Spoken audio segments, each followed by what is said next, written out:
Bonjour à tous les fans de basket européen. Encore une fois aujourd'hui, on se retrouve pour parler de la plus belle compétition au monde, l'Euroleague. Et pour m'accompagner dans cette belle péripétie, il y aura Mathieu, Olivier et enfin le copain Romain. Salut les gars, ça va bien? Salut Corentin, salut les gars. Salut tout le Salut à monde. tous. Je suis super content de vous retrouver parce que après l'épisode avec Alex Biggerstaff, on a eu beaucoup de personnes qui étaient super intéressées par ce qu'on faisait. Donc on vous remercie. N'hésitez pas à réagir à nos émissions sur Twitter. Et aujourd'hui, on va parler de la journée passée. Ensuite, on enchaînera sur la journée à venir. Le petit débat qui nous avait été suggéré par Olivier, si je ne me trompe pas. Et enfin, la cultissime chronique de Romain. J'ai hâte les copains parce qu'on a eu une journée passée d'Euroleague qui était assez intéressante. Et si vous êtes prêts, on va déjà commencer par résumer les matchs qui se sont passés, en discuter brièvement et ensuite on enchaînera sur le reste. Ça vous va? Parfait. Ok, je m'éclaircis la voix et on y va. Ok, alors cette semaine, la semaine passée du coup, c'était la 11e journée d'Euroleague et on a eu des matchs surprises, des matchs serrés, des matchs intéressants. Tout d'abord, on a eu l'Asvel qui s'est imposé face à Barcelone à domicile, 80-68, pour la plus grosse surprise de la journée. Le Barça ultra dominateur de Jassikevicius qui a perdu à l'Astrobal. C'était quand même une belle surprise. Ensuite, le Pana qui s'est imposé 83-76 face au Bayern Munich. Il y a également Valence qui a été chercher la victoire contre Fenerbahçe de 4 points, 90-86. Et il y a également eu, après prolongation, un des deux buzzer beaters de cette journée, Milan qui gagne de 1 point contre le Maccabi Tel Aviv, 86-85. Bien sûr, on reviendra sur toutes ces rencontres ensuite. Il y a eu l'Alba Berlin qui s'est imposé de 20 pions face au Khimki Moscou, 100-80. Baskonia, les Basques de Baskonia qui ont été s'imposer 90-76 contre l'Olympiakos du Pirée. Il y a également l'Anadolu Efes qui s'est imposé de 11 points face à l'Étoile Rouge de Belgrade, 75-64. Le Zénith Saint-Pétersbourg, quant à lui, a renoué depuis un certain temps avec la victoire et il a même signé une belle victoire contre le Žalgiris Kaunas, 83-75. Il y a eu également un autre buzzer beater, on en parlait tout à l'heure, c'était le CSKA Moscou qui s'est imposé grâce à un tir incroyable de Mike James face au Real Madrid, 74-73. Enfin, il y avait un match décalé de la troisième journée qui s'est joué le 23 novembre, qui opposait Baskonia au Zénith Saint-Pétersbourg, et le Zénith s'est imposé de 7 points, 77-70. Alors les gars, il y a eu beaucoup de matchs, il y a eu pas mal de choses intéressantes à commenter. Est-ce qu'on commencerait pas tout de suite par le gros, le lourd, le plus beau match de la journée sûrement, le CSKA Real Madrid? Qui l'a vu déjà? Parce que je sais que beaucoup d'entre nous ont maté ce match de folie. Ah, je pense qu'on l'a tous vu, hein. Non? Je pense aussi, oui.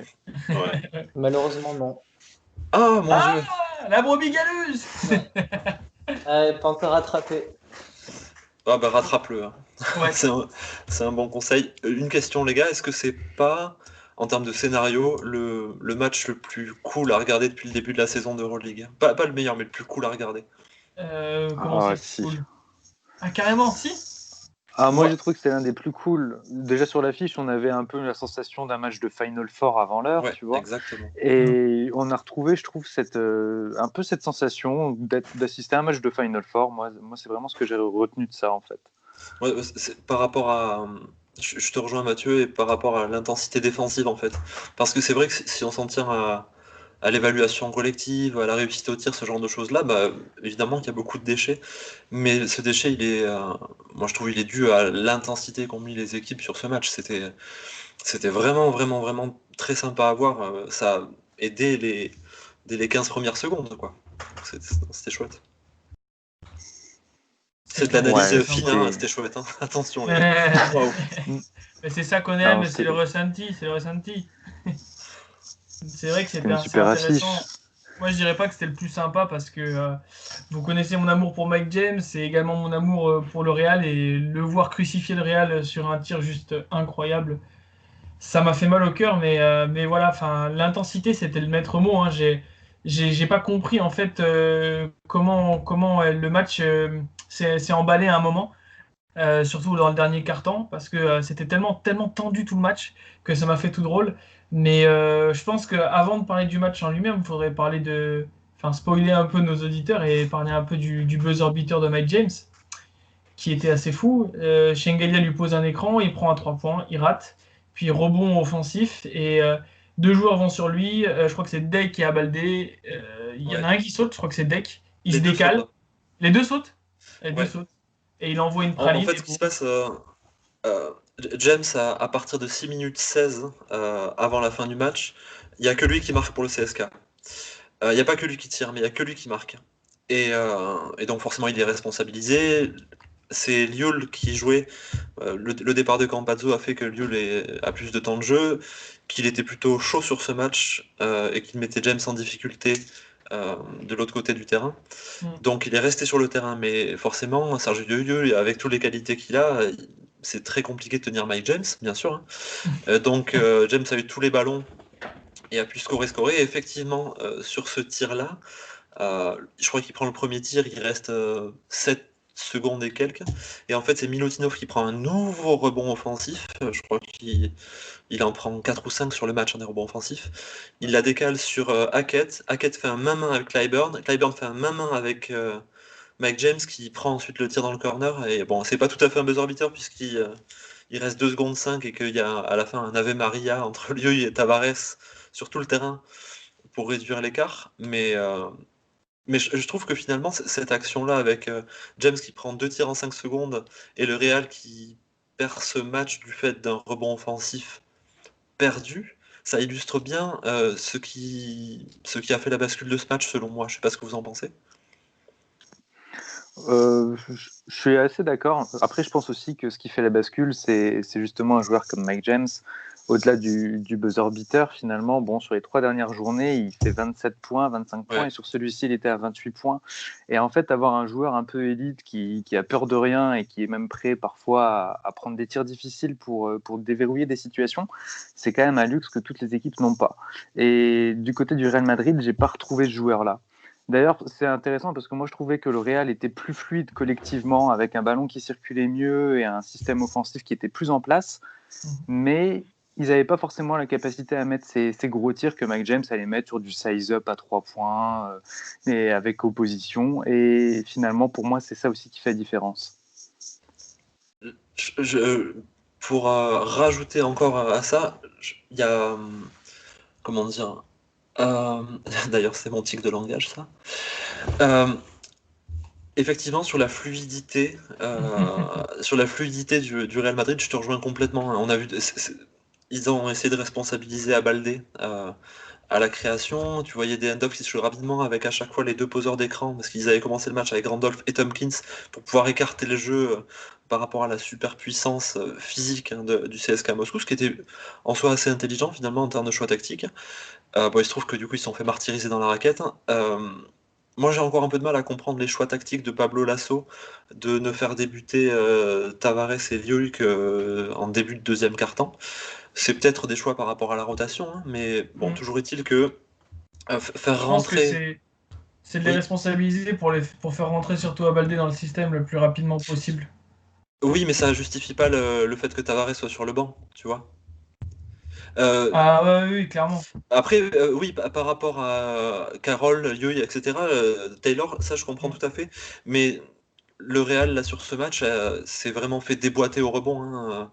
Il y a 10 rebonds d'écart, et le Real a eu finalement, malgré l'omnipotence de James, a eu l'occasion de tuer le match à plusieurs reprises, hein. Liu, il rate ses 2 lancers, il aurait pu revenir à égalité, il rate leur tir. Ils ont un moment 3 rebonds offensifs, Randolph met le pied en touche, enfin...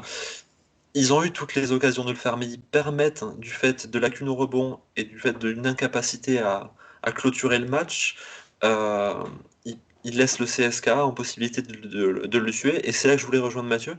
Je ne veux surtout pas minimiser le talent du Real Madrid, mais si on parle de joueurs capables de faire la décision, il y en a peut-être 2 ou 3 au CSKA de bien plus forts que ceux du Real Madrid, je trouve, hein.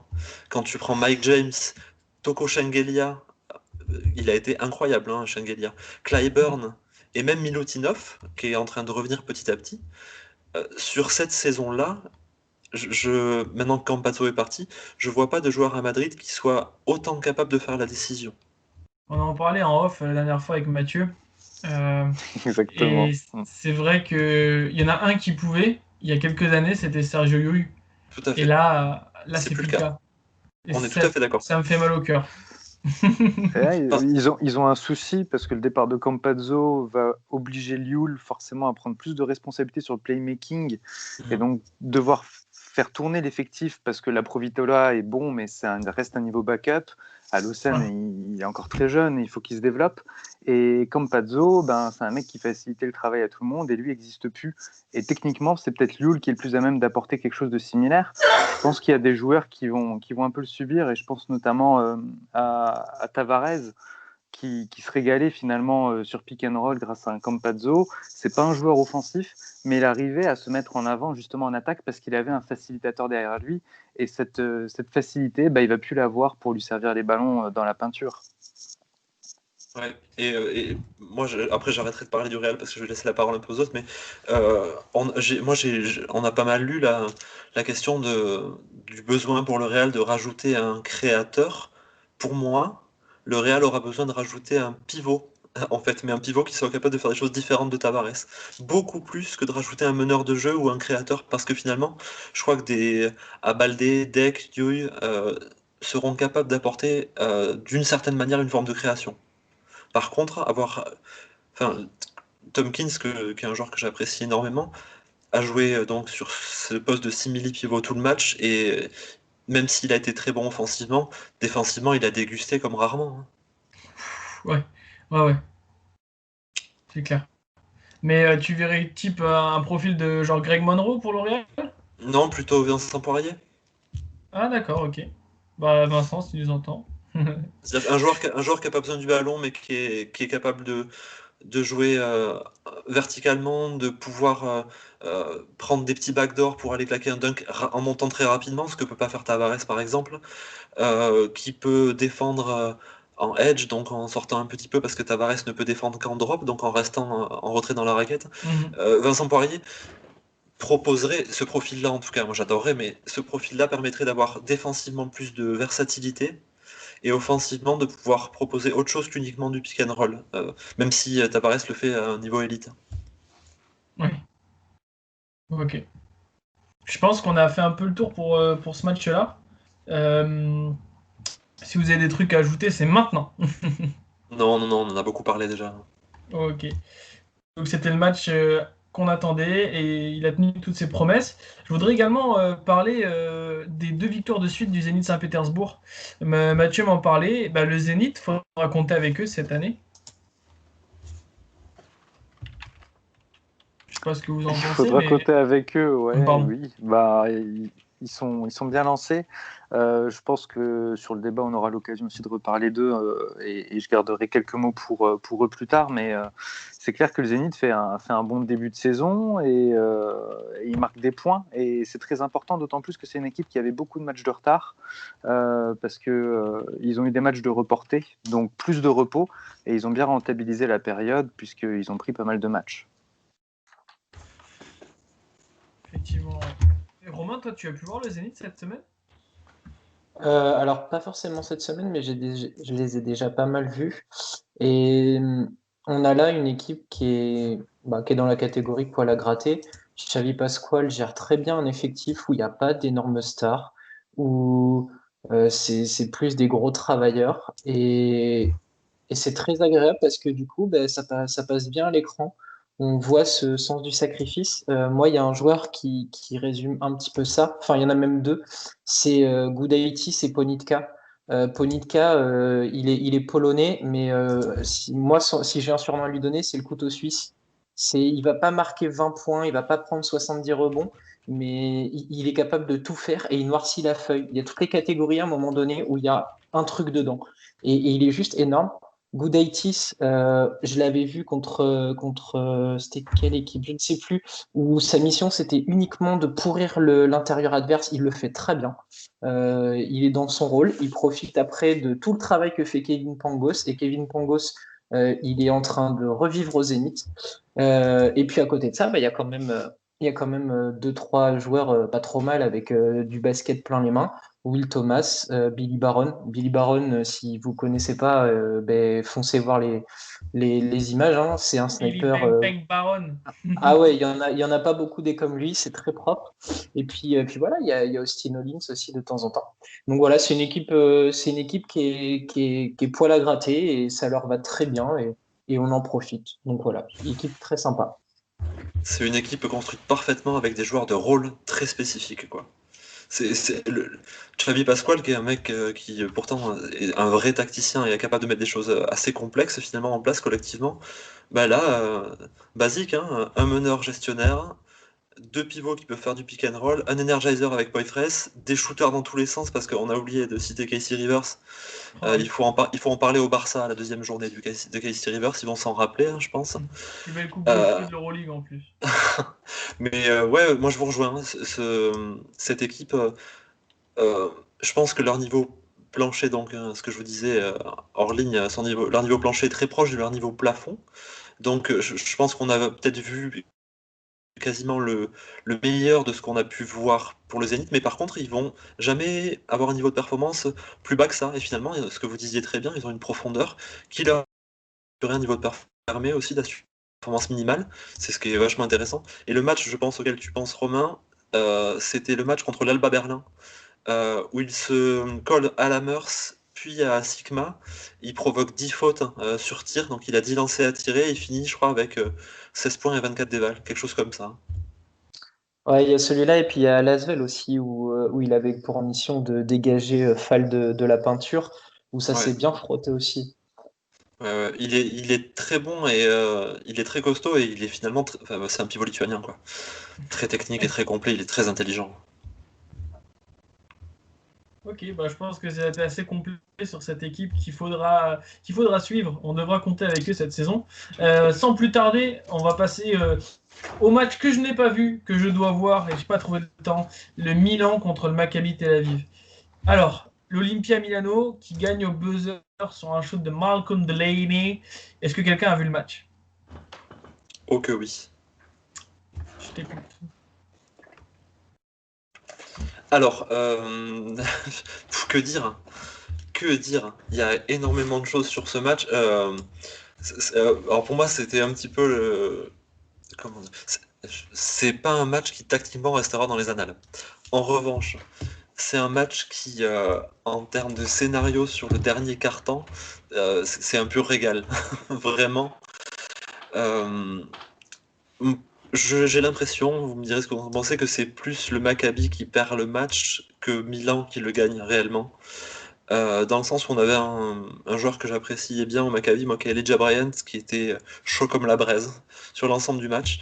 Et vous en parliez sur des émissions il y a quelques temps, la problématique du Maccabi, qui est aussi son sauveur, c'est Scotty Wilbekin, euh, qui peut très bien les faire gagner, mais on voit hein, le Maccabi a du mal à conclure et il responsabilise tout le temps Wilbekin, donc peut-être qu'à un moment il faudra passer un relais. Toujours est-il que sur ce quatrième quart-temps, il a eu ballon sur ballon, il a gâché, gâché, gâché, il a permis ensuite à Milan qui a magnifiquement bien alterné entre ces différents créateurs, hein, que ce soit Chacho, qu'on connaît par cœur, Punter, Delaney, donc justement, et moi Michael Roll que je trouve intéressant sur les quelques minutes où il a pu jouer.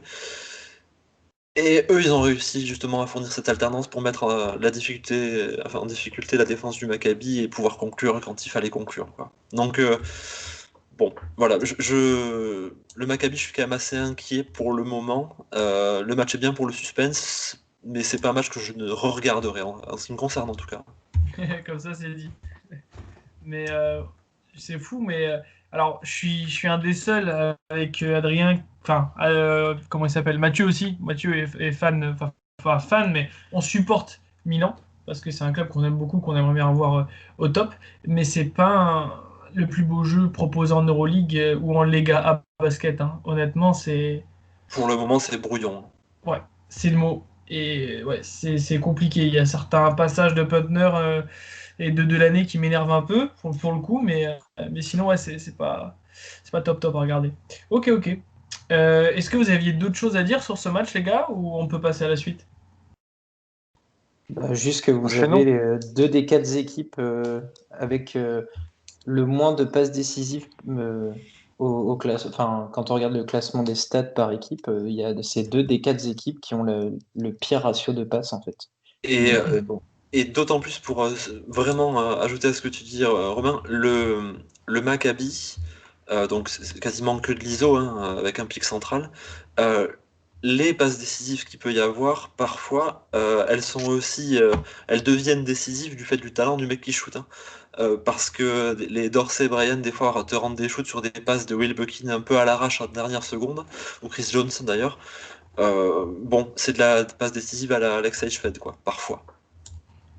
Bon, comme ça, c'est dit. Et on sait l'amour que tu lui portes. C'est pour la Euh, transition. Il y avait également Valence qui a joué contre le Fener. Et Valence s'est imposé. Et là, je me tourne vers Romain. Je suis sûr que tu as vu le match. Oui, exact. Pouah, et Et sans même se concerter.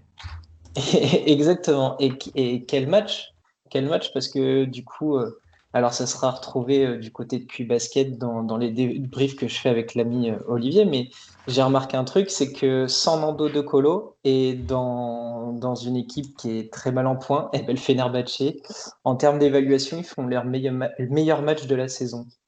Et c'était assez incroyable parce que du coup, j'ai l'impression qu'il continue de progresser sans Nando. Malheureusement, bah, il tombe sur l'équipe la plus collective de la saison, de ce début de saison. Et du coup, bah, ça passe pas, mais le match était plaisant. Alors, il y a du bon, il y a du mauvais à retirer du Fener. Deschamps Pierre, c'est du très bon. Euh, Malheureusement, bah, ils ont une incapacité à défendre le pick and roll qui leur coûte cher. Et il y en a un du côté de Valence qui s'est fait un malin plaisir de défoncer cette défense, c'est Sam Van Rossum, qui soit sur du drive, soit pour trouver les copains à côté, et ben, il a clairement bien lu le jeu et bien lu la défense du Fener. Et franchement, ben, c'était très très plaisant à voir. Et puis, bah, de toute façon, Valence, ça ne fait que confirmer tout le bien que je pense d'eux depuis le début de cette campagne 2020-2021. Et j'apprécie d'autant plus d'Eric Williams dans ce rôle de 6e homme. S'il faut, je le dirai toutes les semaines, mais je signe dès demain. C'est tout à fait vrai. Ouais, Euh, j'ai partage. Van Rossum, il a une capacité à bien jouer dans les collectifs solides. C'est quand même, enfin, ses meilleures évaluations cette saison, c'est contre le Real, le Zalgiris, Milan et les Fenerbahçe.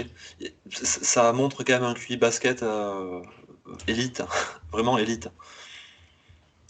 Si vous voulez voir une belle opposition collective des deux côtés, allez voir le Valence-Tenerife du 22, je crois que c'était le 22 novembre dernier. Ça vaut le coup d'œil, hein. Et Valence perd au bout du compte, mais c'est un super beau match. Franchement, c'est l'équipe dont je suis tombé amoureux.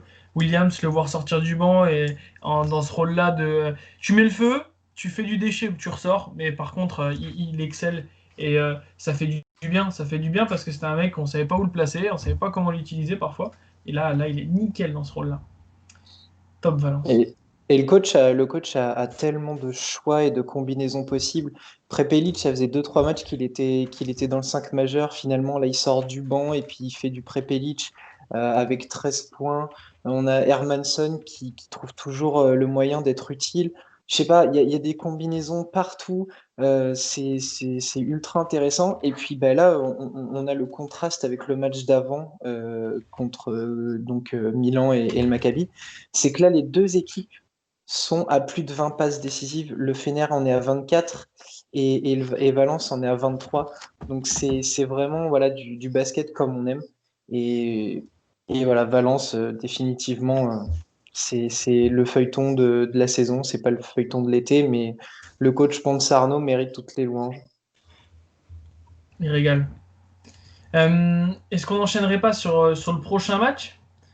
Parce que je pense qu'il faut parler d'un petit match. C'est la victoire de l'Asvel sur le Grand Barça.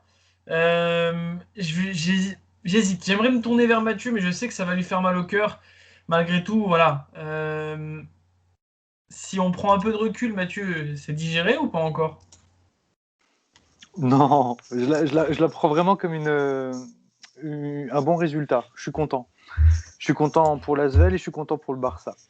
Je pense que le Barça avait besoin de se prendre la petite claque de début de saison pour dire hey, les gars, on reste concentrés jusqu'au bout et on se relâche pas. On n'est pas aussi facile que ce qu'on voudrait croire.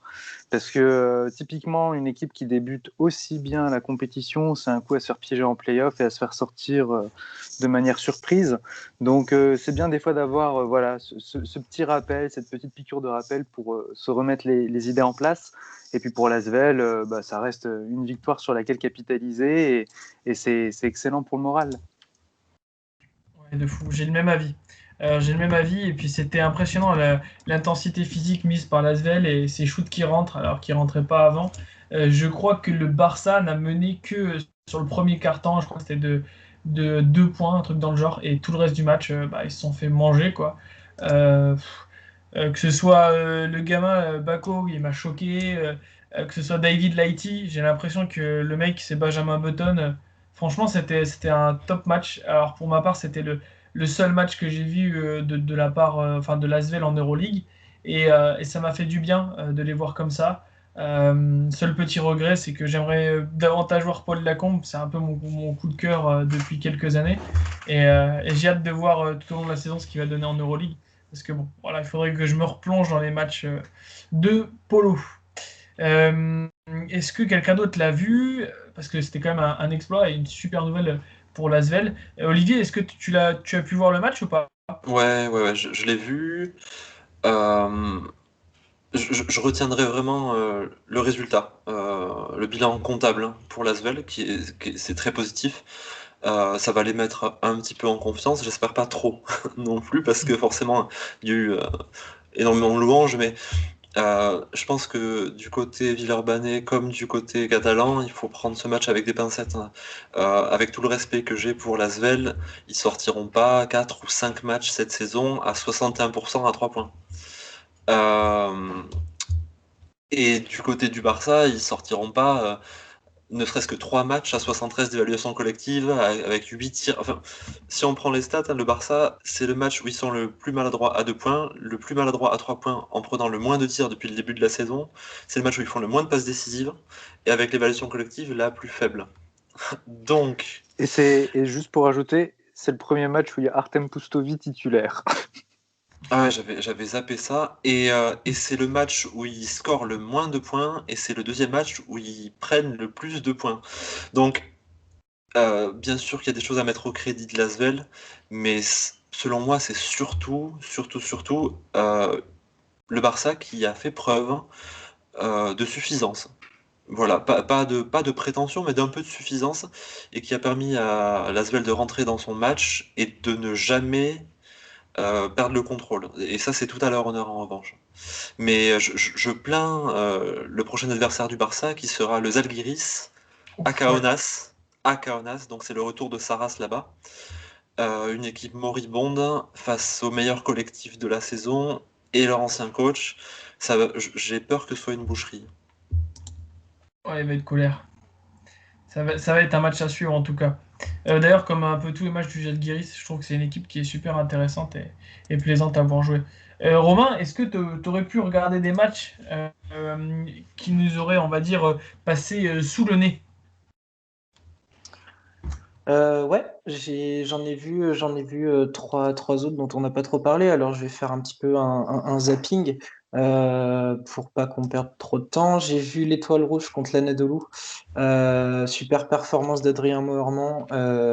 Et en blaguant, je disais que à chaque fois qu'un Français de l'Anadolu performait, l'Asvel gagnait. La dernière fois, c'était Beaubois et l'Asvel avait gagné contre Vitoria. Ça faisait 35 ans que c'était pas arrivé. Là, c'est Adrien et avec son 5 sur 6 de loin, 27 déval, 17 points et finalement l'Asvel se tape le premier. Donc il y a peut-être un lien de cause à effet. Et puis il faut noter le rôle de Shane Larkin qui, sans forcer, sans mettre 30 points, est en train de sublimer un collectif de l'Anadolu qui a appris à jouer sans lui. Et ça les rend encore plus dangereux. L'Étoile a essayé de le prendre à deux, de l'éloigner le plus possible du cercle, de le ralentir. Et en fait, ben, il est beaucoup trop fort. Il est beaucoup trop fort parce que il va trouver un espace pour s'échapper, ou alors il va tout de suite décaler, ça joue la passe, l'extra passe, ça finit sur des tirs très propres. Sur le match, ils font 15 sur 28, ça fait 53% à 3 points. Voilà, Larkin est un autre homme et c'est magnifique à voir. Pour l'étoile, ben, on a perdu un petit peu Jordan Lloyd. Pour l'instant, il est en pause. Je crois que les défenses ont bien compris qui était le personnage et elles sont en train de lui mettre la misère depuis quelque temps. Donc voilà. Après, j'ai vu Berlin. Berlin qui, ça y est, une fois au complet, ben, arrive à développer un jeu très très sympa. Et puis ben, voilà, hein, quand tout va, ça va très bien pour l'Oxygma et il en profite grave avec ses 32 d'évaluation. C'était vraiment, vraiment très très très très sympa de voir Berlin dégommer le Khimki Moscou parce qu'on s'attendait à un show Shved, on s'attendait voilà à une certaine domination de Moscou et finalement pas du tout et c'est la jeunesse de Berlin qui fait la différence. Lammers, Olinde, il apporte en sortie de banc. Voilà, c'est Renesses a son effectif sous la main et je pense qu'on va avoir 2-3 surprises d'ici la fin de saison. Et enfin, le dernier match du coup que j'ai vu, ben, c'est la victoire de Vitoria, 3e victoire de suite. Pour l'instant, ben, ça y est, ils ont trouvé leur rythme de croisière. Pierre-Henry a enfin compris qu'il pouvait pas gagner tout seul. Et du coup, les autres en profitent, dont Alec Peters qui continue sa bonne dynamique du moment. Zoran Dragic qui oublie pas qu'avec sa patte gauche, il peut faire des cartons. Et puis, encore une fois, Polonara qui apporte plein de choses sur le terrain. Il prend ce qu'il a à prendre, il amène une certaine dimension athlétique. Et du coup, voilà, l'équipe en profite et c'est plutôt pas mal. Ah oui, Peters et Polonara m'ont fait du bien en fantasy. Voilà, je tenais à le dire. Ok, bah c'est cool. On a pas mal de traités de toutes les rencontres. C'est plutôt sympa. Merci Romain pour le zapping. Merci Matt et Olive pour toutes les autres rencontres. On va parler de la journée à venir. Je crois que c'est Olivier qui va nous présenter les matchs à venir et ensuite on passera au débat. Juste bravo au Pana pour sa victoire contre le Bayern, qu'on n'avait pas cité. Ouais, C'était effectivement. juste, voilà. Mais bon, le match n'était pas phénoménal, mais bon, battre le Bayern, c'est quand même pas une sinécure cette saison, donc voilà, bravo au Pana. Donc, le programme de la prochaine journée, donc il sera une semaine avec une seule journée, ça fait du bien aussi parfois. Donc le CSKA qui a recollé à la 2e place, hein, avec un bilan à 8-3, accueillera l'Olympiakos, voilà, un petit peu fébrile ces derniers temps. On aura une rencontre intéressante entre le Zénith et le Fenerbahçe, voilà, du basket collectif en perspective. Un match qui voilà, respire vraiment moins le collectif, mais qui peut être intéressant, c'est le Maccabi Tel Aviv qui recevra l'Étoile Rouge de Belgrade. On aura le retour de Nemanja Nedovic à Milan avec le Panathinaikos. Ah, ça, faut le voir ce match-là, je pense. Ouais. Alors moi, un match qui m'enthousiasme aussi, donc ça, on termine les matchs du jeudi, c'est Valence qui accueillera l'Alba de Renesses, donc voilà, match de coach aussi. Et donc le vendredi, de grosses affiches, hein, avec l'Anadolu Efes Istanbul qui recevra Baskonia sur courant alternatif. Le Zalgiris qui verra le retour de Sarunas Jasikevičius avec le Barça. Attention au blowout. Des équipes avec une dynamique opposée. Le Bayern qui recevra le Khimki. Attention au blowout aussi.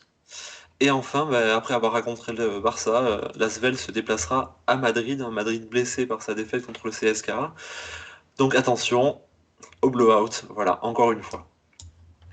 Il va y avoir des matchs sympas. Il y a 2-3 matchs j'aimerais, que j'aimerais regarder. Ça va être compliqué, mais comme tu as dit, Olivier Valence, Alba va être vraiment pas Ah, mal. c'est à Il y a le voir. petit, Ah ouais, c'est vraiment opposition de coach, opposition collective. Et Anadolu Efes Baskonia, j'ai hâte de le voir, parce que j'ai pas encore vu les Efes avec Larkin. Et si vous dites vrai, ça peut vraiment être plutôt sympa face à Baskonia. Ça change tout, hein. Ah, j'imagine. Euh, Mathieu, est-ce qu'il y a un match que tu aimerais voir par-dessus tout? Alors, très original, toutes les semaines, je cite un match du Barça. Ah, bah oui. Barça contre Kaunas avec le retour de Charas, forcément, ça m'enjaille un peu. Sinon, il y a aussi le Zénith contre le Fenerbahçe. C'est une affiche qui me plairait assez, surtout si De Colo est de retour. Je ne sais pas s'il sera revenu ou pas encore. A priori, ils annonçaient un retour à coup sûr pour mi-décembre. Donc D'accord. peut-être avant, j'ai vu qu'il avait repris l'entraînement, donc ça devrait pas tarder. Est-ce qu'ils vont prendre le risque de le faire débuter au Zénith face à la défense rugueuse des Russes? Je suis pas sûr. Ouais, peut-être pas. En tout cas, ouais, c'est une affiche qui me plaît assez. Ok, il y a des choses sympas à regarder. Romain, je pense que toi, ton regard va se tourner sur le Kaunas Barcelone ou sur le Baskonia FS. Je me trompe? Oh, bah, oui, puis tu peux rajouter un peu de Valence et puis On va en voir Ça, 10 ça tombe chacun de sous toute le façon, ouais. sens. oui, il devrait m'en En manquer fait, que quelques-uns. leur, leur objectif aux deux osios depuis basket, là, c'est de se dire, bah, on fait un carton plein, alors on regarde la totale. Ils visent le 100% de réussite. Ah, moi, je sais que je vais pas regarder Maccabi Étoile Rouge. Honnêtement, hein, Ah ouais, non. ça m'enthousiasme pas vraiment. Je pense que ça va être compétitif, mais bon, voilà. Je suis très déçu par Ioannis Ferropoulos, qui est un coach que j'adore. Et par rapport aux moyens qu'il a, oh là là, c'est presque pénible, hein. Oui, je peux comprendre. Est-ce qu'on passerait pas au débat, les gars? On a enregistré pendant un petit bout de temps, là. Il y a de la matière déjà. Mais c'est vrai que Olivier nous avait suggéré un petit débat que je vais te laisser présenter. Et puis ensuite, on essaiera d'en discuter ensemble et d'enchaîner sur la chronique de Romain. Alors c'est un débat-discussion, hein. On a eu des débats assez intenses sur les dernières semaines. Donc là, on est donc à la 11e journée. Voilà, donc un peu plus d'un quart de la compétition. On a un classement avec donc, deux équipes en tête qui sont finalement attendues. Et ensuite, donc un classement qui a beaucoup bougé avec des surprises, des équipes attendues, etc. L'idée du jour, c'était de pouvoir justement présenter ces équipes qui, si la saison s'arrêtait là, seraient en play-off, pouvoir donner notre point de vue et puis discuter des éventuelles perspectives. Messieurs, Il y a des choses à dire, ouais. Qui sera la surprise? Quelles équipes sont attendues? Quelles sont celles qui vont s'essouffler? J'étais vraiment chaud. Honnêtement, mon top 8, je l'ai fait d'un coup. J'ai même fait un top 10 et je me suis pas arrêté. Je me suis dit, allez, je l'ancre dans le marbre, je prends des risques pour une fois dans ma vie. Mais moi, surtout, je serais curieux d'avoir le top 8 de Romain parce que je sais, et je sais que je vais me planter, je pense qu'on n'aura pas les mêmes équipes de la 5 à la 8. Je me trompe, je pense. Mais, enfin, je me trompe pas, je pense. T'as qui, Romain, toi? Qui tu verrais vraiment se glisser dans ce top 8? Alors attends, avant qu'on balance nos cartouches, est-ce qu'on présente d'abord le top 8 actuel? On en discute et après Ah, je te effectivement. rembarge. Ah oui, Est-ce que, c'est ça qu'on avait dit avant, mais c'est pas suivi. est-ce que tu veux que je te il rende fallait compte? arriver à l'heure, Corentin. Eh oui, mais bon, vous comprenez, en Moselle, on n'a jamais la fibre, c'est compliqué. Et puis bon, il y a les gamins à garder, tout ça. Vas-y, Romain, je te laisse présenter le top 8 actuel. Ok, alors du coup, à la première position, on a Barcelone avec 8 victoires, 2 défaites. Moscou est deuxième avec 8 victoires, 3 défaites. Valence est troisième, 7 victoires, 3 défaites. Quatrième, c'est Munich avec 7 victoires, 4 défaites. Le Zénith est cinquième avec 6 victoires, 2 défaites. L'Anadolu suit à la sixième position avec 6 victoires, 4 défaites. Le Real est à 6-5 en septième position. Et enfin, le huitième actuellement, c'est Milan avec 5 victoires, 3 défaites. Comme Ne pas ça, c'est oublier carré. que toutes les équipes n'ont pas le même nombre de matchs, hein. Exactement. Ce qui modifie quand même pas mal la donne. Quand on prend une équipe comme le Zénith, alors ils sont à 6-2, on pourrait se dire ouais, mais ils sont à 6-2, ils vont certainement enchaîner les victoires. Mais la dynamique des calendriers fait qu'ils pourraient très bien se retrouver à 6-5 et du coup être finalement 8e. Et Milan, à l'inverse, est à 5-3 et pourrait très bien être sur un 8-3 par exemple. Donc voilà, c'est un classement qu'il faut prendre pour ce qu'il est à un moment donné, quoi.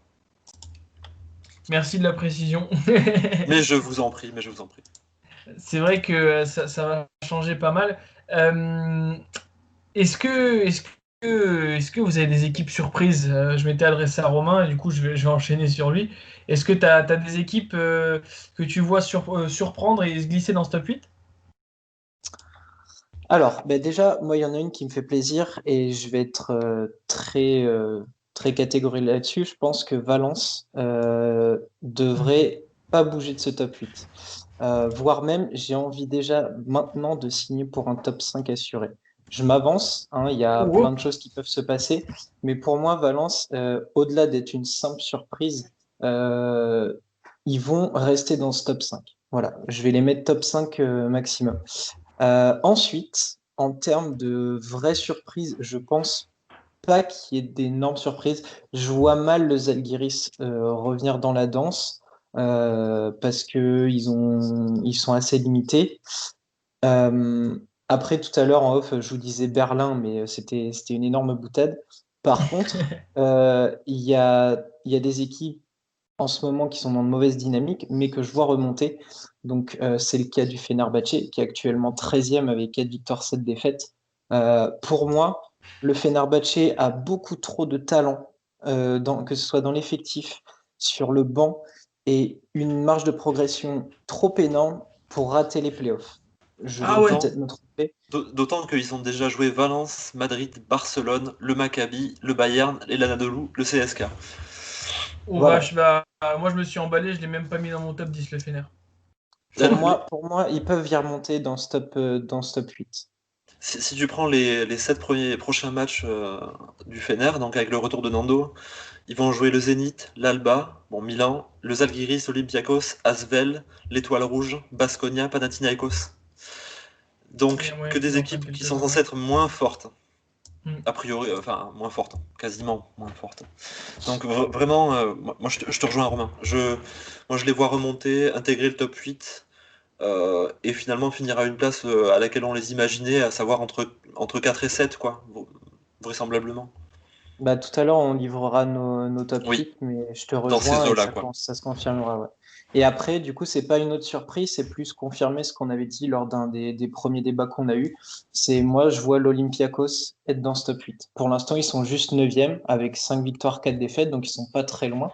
Mais pour moi, ils vont intégrer ce top 8 et disputer les playoffs.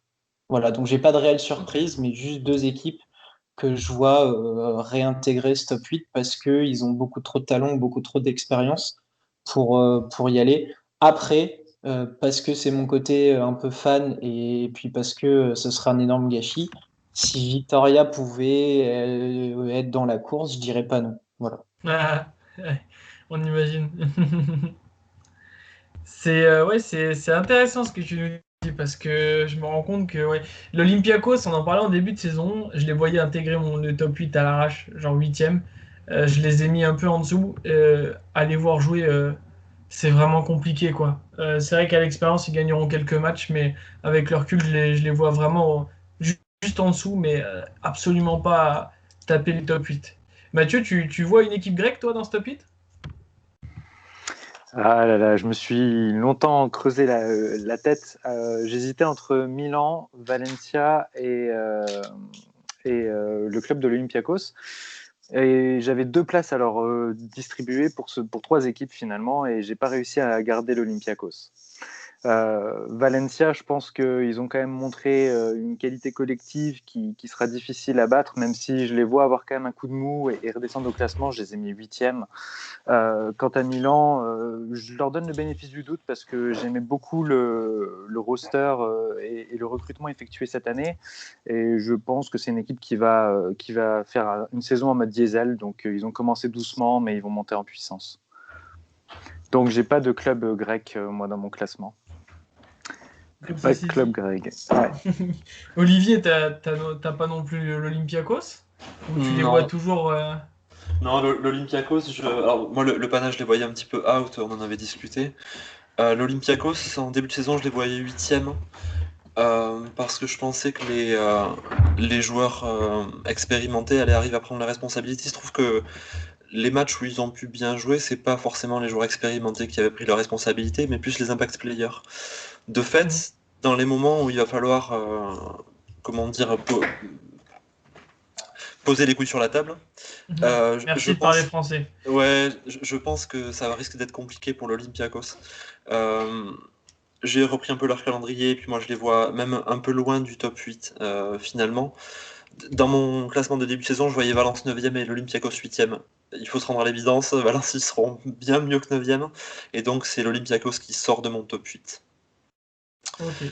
Voilà, à mon grand regret, hein, parce que même si je préfère le Pana, ça me fait mal au cœur d'imaginer des playoffs sans équipe grecque. Ouais, moi aussi, ça me fait mal au cœur. Mais bon, à défaut d'équipe grecque, on pourrait peut-être avoir deux Turcs avec les Fesses et le Fenerbahçe. Qui est-ce qui les a? Honnêtement, j'en ai un sur les deux. Moi j'ai les deux. J'ai les deux. J'ai les Ouais. deux aussi. J'ai Ventre mou ou vous ouais, les avez dans le top 4? Mm. moi j'ai Euh, Anadolu en 3 et, euh, et Fenerbahçe en 7. Ok. Voilà. Spoil. Non, après, ouais, je suis d'accord pour le Fenerbahçe sur ce que Romain a pu dire et Olivier confirmé. C'est vrai que Romain l'avait très bien mentionné sur sa chronique la semaine dernière en disant qu'un être vous manque et tout est dépeuplé. Et je suis persuadé qu'au retour de De Colo, ça sera plus du tout la même. C'est une équipe qui est très De Colo dépendant et forcément, il y a des avantages à avoir une telle dépendance et aussi des défauts. On le voit avec une blessure. Mais pour moi, De Colo, on a clairement tendance à sous-estimer son impact parce que c'est devenu un petit peu quotidien, on va dire, de le voir jouer comme ça. Mais il fait partie d'une caste qui est un peu à part de joueurs qui sentent le jeu et qui ont un instinct pour jouer en Euroleague. Et ils sont très peu. Voilà, moi, je vois De Colo, je vois un Campazzo, je vois même un Fed. Calates, mais ils sont... Non, là, tu me taquines. Mais du coup, voilà, je pense que la dynamique va complètement s'inverser pour le Fenerbahçe dès le retour de Colo. D'autant que, contrairement à des équipes comme le Zénith ou le Bayern, qui ont donc des. Alors, Javi Pascual était arrivé au printemps dernier, mais qui ont des nouveaux coachs, mais qui ont un jeu qui est finalement basé sur quelque chose de bien précis. Hein. Pascual, je veux dire, c'est l'application du système basique autour du pick and roll, et Trinkery, c'est une défense très agressive. Kokoskov arrive et il prend la succession d'Obradovic et essaie de réinstaller tout un système offensif et défensif totalement différent. Et ça prend du temps. Et malgré ça, le Fenerbahçe, malgré les résultats là, qui sont plutôt mauvais, mais Romain, tu le disais, vraiment le rendu global est plutôt encourageant finalement. Ok, donc vous êtes plutôt optimiste pour le Fener. Et les Fesses, Oui, est-ce que vous les voyez attraper une place top 3? oui. Moi, je les ai mis troisième aussi, je les vois assez largement. Ils ont réussi à gérer plutôt bien l'absence de Shane Larkin. Là, il revient, l'équipe, elle va dérouler sans problème, je pense. Ok. Ils Top ont, 5 pour moi. ils ont un calendrier qui est assez intéressant, dans le sens où ils ont à chaque fois des groupements de matchs. Ils jouent à la suite le CSKA, Milan, Barcelone, Madrid. Ensuite, ils ont des 4-5 matchs plutôt beaucoup plus faciles. Et ensuite, encore un groupement de matchs. Donc, finalement, s'ils arrivent à gérer ce calendrier-là, qui est plutôt bien fait pour eux, euh, bah, ça leur permettra, je pense, de se placer, de pouvoir jauger leurs adversaires, de pouvoir garder un niveau de performance sur 4 matchs avant de pouvoir se reposer, et agrandir les rotations. C'est un calendrier qui est assez simple pour eux, je trouve. Hein. Ça a l'air fait pour eux, un peu. Ok. Donc, disons que les Fesses est une tortue à la fin. Elle passera quand même la ligne d'arrivée Une avant de tortue gagner. avec le mec le plus rapide de l'Euroleague. Ouais, mais Ouais, j'avoue, c'est vrai. ce type de vilaine tortue là. Tortue avec de la nitro. Euh, Quid des Espagnols? Est-ce que je sais que bon, on a des amateurs de Valence, je crois que tous les quatre on est plutôt clients, mais surtout Romain. Romain, est-ce que tu vois les Espagnols faire du 4 sur 4 en playoff? Enfin, on est quatre équipes en playoff, pardon. Alors, ben non. Et puis, pour vous, ça va être une surprise, mais pour moi, Vitoria passera pas le cut. Du Ah, coup, je Ça ne t'a pense rassuré pas le non cœur plus. de dire ça? j'ai les trois autres, mais j'ai pas Vitoria. Comme quoi, j'arrive, malgré ce qu'on peut dire de moi et ce qu'on peut lire, c'est non, je reste lucide sur Vitoria, j'évalue bien leur niveau. Et du coup, je donne raison à Olivier et je ne les vois pas dans le top 8. Ah, je peux comprendre, ça fait mal au cœur. Mais pareil, je les vois 10e pour être honnête. Ouais, moi, je les Alors vois qu'à cette actuelle, 13e comme en début de saison, quoi. Oh, carrément? Et ouais. Ah ouais, là t'es dur, je trouve quand même. Enfin, Mais ok. est-ce que vous pensez vraiment qu'ils vont progresser dans la construction de leur jeu s'ils rajoutent pas un meneur gestionnaire? Ouais, et puis Iliman Diop, il est à vomir, voilà, ça c'est dit. Non, mais Non, il a mais pas progressé, le type, il est nul. ils ont des joueurs intéressants, ils sont C'est capables de réagir, mais le problème, c'est qu'à un moment, les équipes qui auront en face auront un jeu qui sera plus léché, plus régulé, ils pourront plus réagir. Hmm. Et donc, moi, je les vois perdre des matchs bêtement sur la fin et ne plus arriver à gratter certains matchs qu'ils arrivent à gratter pour le moment.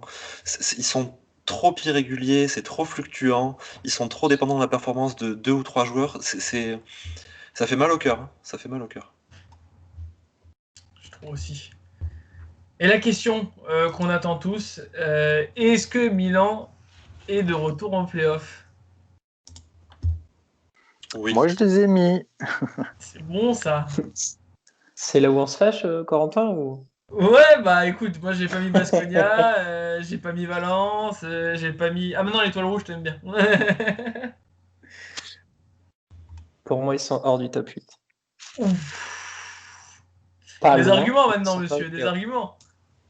mais parce que pour l'instant, toujours pas convaincu, qu'ils ont l'air de gérer leur saison un peu bizarrement en Euroleague. On en a parlé la semaine dernière avec Alex, mais du coup, ils ont l'air de plus miser sur la Lega. Et du coup, ils prennent un petit peu l'Euroleague par-dessus la jambe malgré un effectif un peu clinquant sur le papier.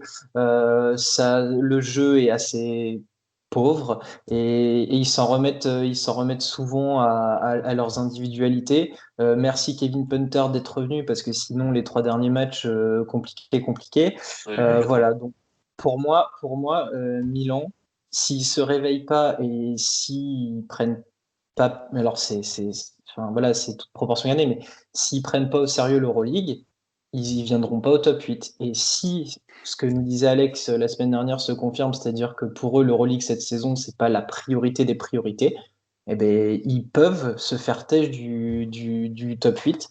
Et pour moi, ça sera le cas parce que voilà, il y a des équipes qui vont collectivement faire la différence et qui, pour moi, dans ce que j'ai vu pour l'instant, méritent plus que Milan. Voilà. Ouais, tu me Après, fâches tu pas parce vois, que je partage un peu le constat, même si je les ai mis. après, tu vois, Romain, là où je te rejoins un peu, c'est effectivement, il y a des équipes collectivement qui sont plus méritantes, mais j'ai l'impression que Milan, juste par son talent et au-delà du mérite, en fait, c'est une équipe qui va réussir à se qualifier grâce à ça.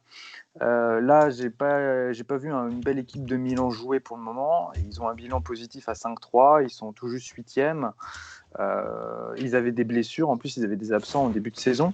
Je pense que c'est une équipe qui va réussir finalement à se qualifier. Alors ce ne sera pas la belle histoire, la belle surprise, la belle saison comme Valence par exemple, mais Milan, moi j'ai du mal à les déloger quand même juste par rapport au talent pur. Tu vois, l'Olympiakos ça peut se discuter parce que y a quand même une grosse disparité de niveau entre les joueurs, mais je trouve que Milan juste sur le talent devrait réussir. Après concrètement, je les mets hors de mon top 8, mais si je devais continuer, je pense qu'ils sont 9e ou 10e grand maximum en cas de catastrophe. C'est que, voilà, Ah oui, pour sur le moi, fil. ouais, voilà, c'est vraiment sur le fil. Je les mets pas bon dernier à la fin. J'ai quand même beaucoup de respect pour Milan et surtout pour Ettore Messina qui vient de la maison Spurs. Voilà, donc, mais c'est plus ils passent pas le cut, voilà, par défaut. Mais après, s'ils sont loin d'être ridicules non plus, quoi. Et le Zénith, il est dans votre liste ou pas? Ya! Non, Moi, ils en sortent le Bayern et le Zénith. Ah ouais. Ouais, moi le Zénith 9 et sort. 10. Ouh, 7 et 8 pour Bibi. 9 et 10, et je les vois les deux à l'équilibre 18-18. Ouais. je garde le Bayern et le Zénith sort. Ouais. Ouais, je Oui, pense que ouais. je suis comme Romain. Le Zénith, déjà, il y a le faible échantillon pour vraiment pouvoir juger, je trouve, de l'équipe parce qu'ils ont joué que 8 matchs. Donc 6 victoires, 2 défaites. Ils ont bien pris les matchs et ça, c'est vraiment une bonne chose. Et il y a une bonne dynamique qui s'est installée dans l'équipe. Donc clairement, ils vont devoir rentabiliser là-dessus. Après, quand on regarde finalement leur calendrier déjà qui arrive, là, il est assez costaud. Ils vont rattraper un match de retard contre Valence, mais ils vont aussi jouer le Fener, il y a le Real, il y a le Bayern, il y a le CSKA. J'ai peur qu'ils n'arrivent pas à passer cette période-là, elle peut leur faire très mal. Je peux comprendre qu'on pense comme ça, même si moi je les ai mis. Je peux comprendre. Quid des Russes? Bon, tu parlais du Zénith, Mathieu. Est-ce que vous avez également le Kimki et pourquoi pas le CSK dans ce top 8? Excusez-moi. Non, mais sans déconner, on en parlait, on a eu un débat là-dessus, mais je trouve ça ultra frustrant avec l'effectif pléthorique qu'a le Kimki que on les voit pas plus gagner, quoi. Mais bon, c'est une remarque personnelle. Ouais, mais alors moi je vais juste faire comme d'habitude et faire mon haineux, mais très rapidement. C'est ça qu'on aime, Olivier, sinon tu serais pas là. Oui, c'est clair, je suis là que pour ça en plus. Non, mais le dernier match contre l'Alba, ça montre quand même quelque chose d'important pour moi. D'un côté, on avait l'Alba qui était une équipe de joueurs de rôle avec un coach qui sait impliquer tout le monde et une équipe qui est dans un mouvement perpétuel et une considération du joueur dans un ensemble collectif. Et Sigma, c'est vraiment l'exemple type. De l'autre côté, on a un coach qui est un vrai bon coach, mais avant 2015 qui était un joueur sensationnel que j'ai adoré, un Rimas Courtinaitis, mais qui coach son équipe encore comme une équipe du début des années 2010, dans une Euroleague du début des années 2010, donc avec une densité de talent moins importante. Donc je pense que lui et son front office sont persuadés, en tant que club riche, un quatrième budget de l'Euroleague, on le rappelle, qu'en amoncelant les talents, avec un playmaker omnipotent, ça permettrait de gagner des matchs. C'est pas le cas. Ils en perdent, ils en perdent, ils en perdent. Ils avaient l'excuse au début du Covid et des absents, et c'est une vraie excuse. Euh, mais là, malgré le retour de tous leurs joueurs stars, ils décident de responsabiliser qu'une seule personne, voire deux. On voit les joueurs qui s'énervent. Ça marche pas. Ils perdent 20 points contre l'Alba, c'est inadmissible. Euh, Vraiment, le Kimki, ce qui m'inquiète finalement, c'est qu'ils auraient le talent pour pouvoir réajuster et éventuellement aller décrocher une 8e place. Mais moi, je vous dis honnêtement, je les vois 15e parce que ils n'ont pas l'air de comprendre qu'ils ont un besoin absolu pour survivre en termes de jeu dans l'Euroleague. Ils ont besoin absolu de se révolutionner. Et le problème, quand on a des égos importants et qu'on les a mis au devant de la scène, ce qui est le cas de Schwed, je pense que c'est pas que sa faute, c'est la place à laquelle on l'a mis aussi. euh, Ils ont pas l'air d'avoir envie de se remettre en question, donc ils vont continuer à prendre des roustes, quoi. J'en suis sûr. Je suis entièrement d'accord. Il n'y a pas de remise en question, en fait, c'est ça. Sinon, pour répondre à ta question, le CSK sera bien dans mon top 8. Je les ai placés deuxième. Ouais, moi aussi. J'ai une sorte de quatuor de tête, un peu Final Four comme ça, avec le Barça, le Real, l'Anadolu et le CSK. Et eux, je ne peux pas les déloger, en fait. Pour moi, c'est une certitude qu'ils resteront jusqu'au bout dans le top 8. T'as voulu les déloger, mais t'as pas réussi, c'est ça? Ben, franchement, le Real, j'ai des petites inquiétudes. Après, connaissant l'expérience et le niveau des joueurs, ça le fera. Je suis pas trop inquiet, mais c'est peut-être des quatre, en tout cas l'équipe pour laquelle j'ai le plus de mal à situer. Et si je vous dis que j'ai le Maccabi dans mes 8, vous me dites quoi? Je t'insulte. T'as commencé ton classement par le bas. Oui, c'est peut-être ça. Retourne ton classement. Ah mince! Ah bah du coup le Kimki est premier. Non, Non, vraiment, t'as le Maccabi? j'ai le Maccabi 8e à égalité de points, à égalité de victoires avec le Bayern et le Zénith en fait. Mais je les vois 8e. Alors, C'est j- intéressant. j'y crois à moitié, qu'on soit d'accord, hein. Là ils sont à 3-8 pour l'instant, donc ils ont joué tous leurs matchs. Ils n'ont pas eu de blessés, donc ils sont au complet et ils jouent horriblement mal. Euh, donc bon, c'est assez délicat. Mais ils n'ont pas forcément un calendrier facile, donc vous allez me dire, mais qu'est-ce que tu fous, gros? Euh, je J'ai l'impression que le Maccabi peut pas jouer plus mal, en fait. par rapport à leurs moyens.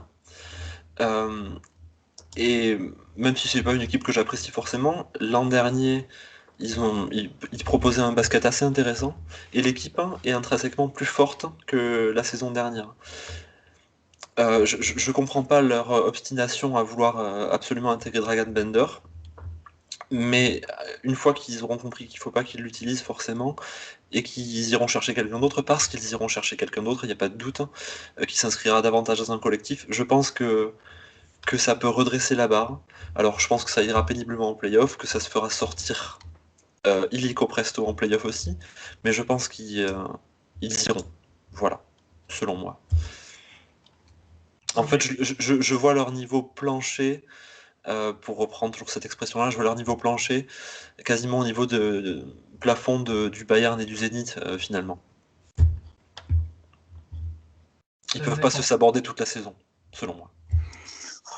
Moi, mentalement, j'ai du mal à les voir se remettre. En fait, ils sont sur une telle dynamique qui est mauvaise, en fait, parce qu'ils perdent vraiment encore, et ça s'est encore confirmé là face à Milan avec une défaite d'1 point.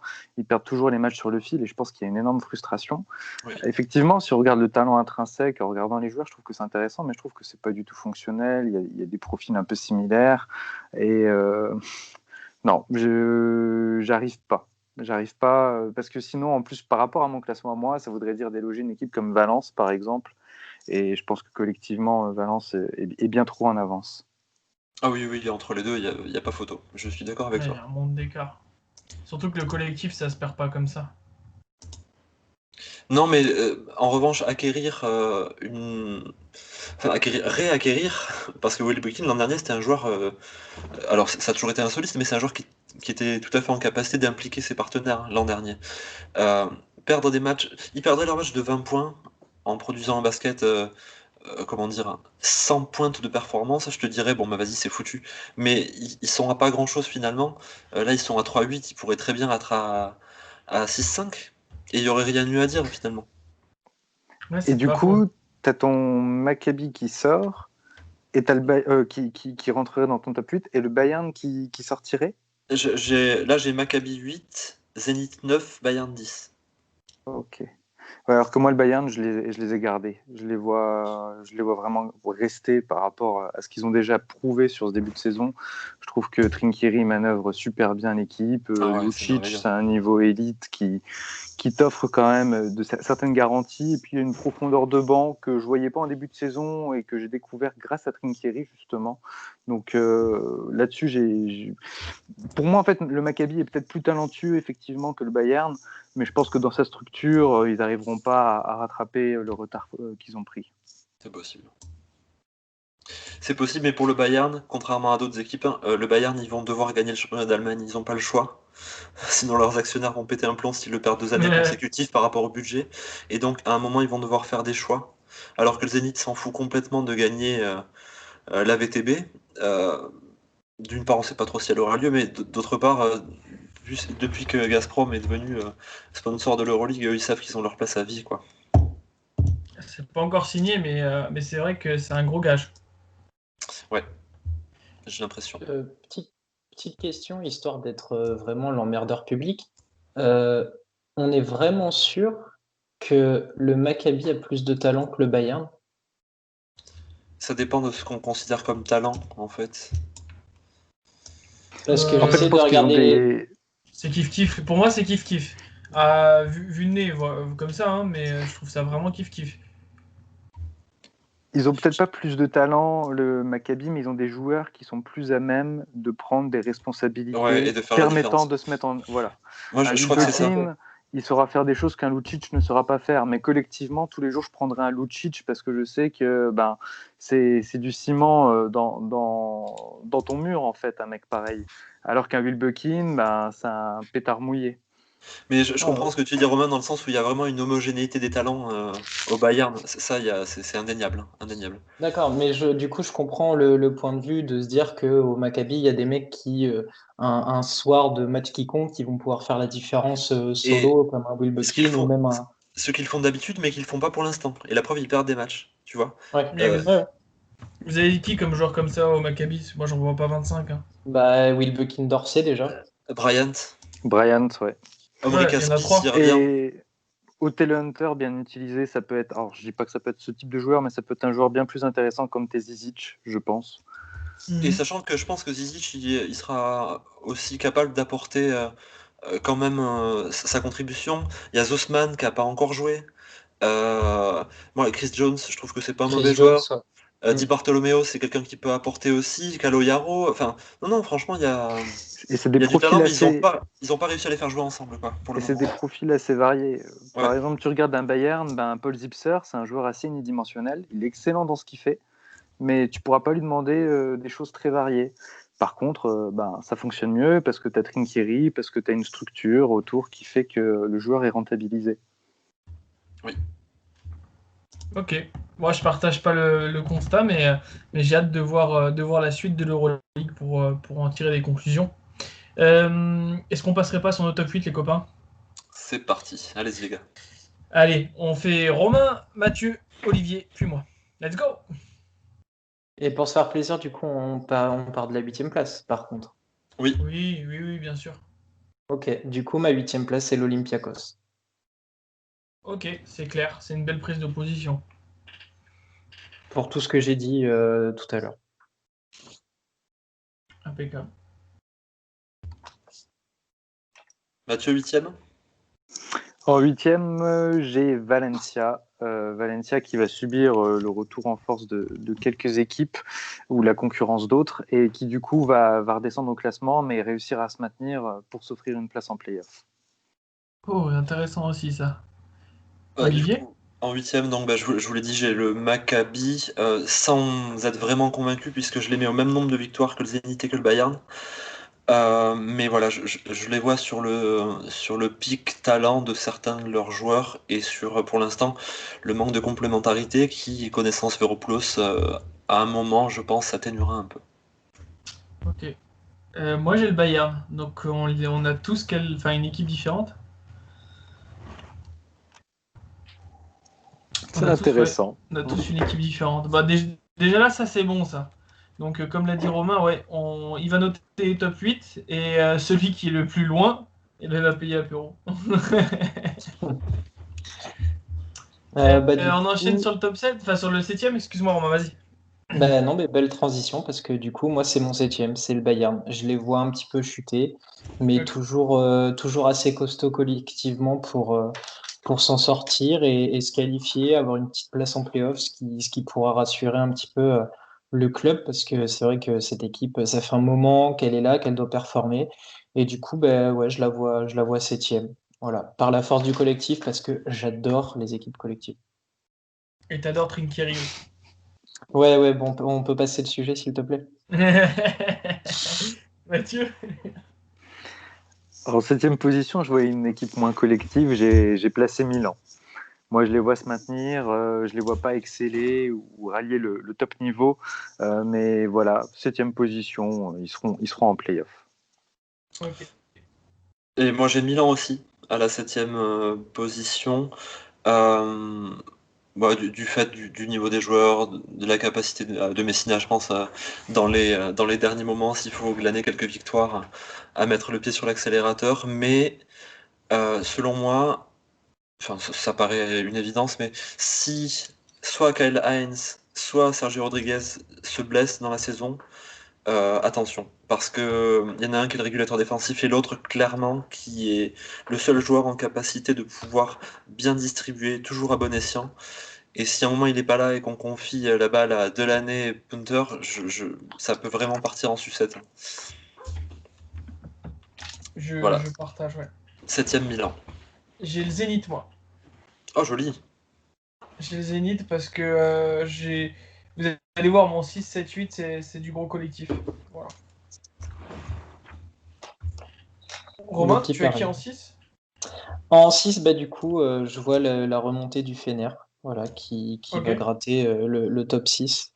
Parce que marge de progression, et puis pourquoi pas après créer une surprise en playoff, mais j'ai envie de croire à cette équipe. On avait été très hypé en preview en se disant que sur le papier, ça avait quand même de la gueule, qu'ils étaient bien retombés sur leurs pas malgré le départ d'Obradovic.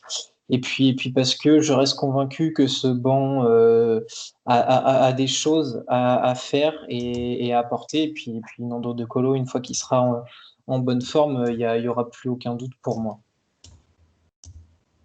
Ok. C'est ouais, Bah, je te encore une belle rejoins. prise de position. Toi aussi Mathieu? Ouais, en sixième aussi. Voilà, retour de Ok. Docolo, ils retrouvent leur playmaker et du coup, tout va se remettre en place pour eux. Je suis pas inquiet, ils vont bien revenir.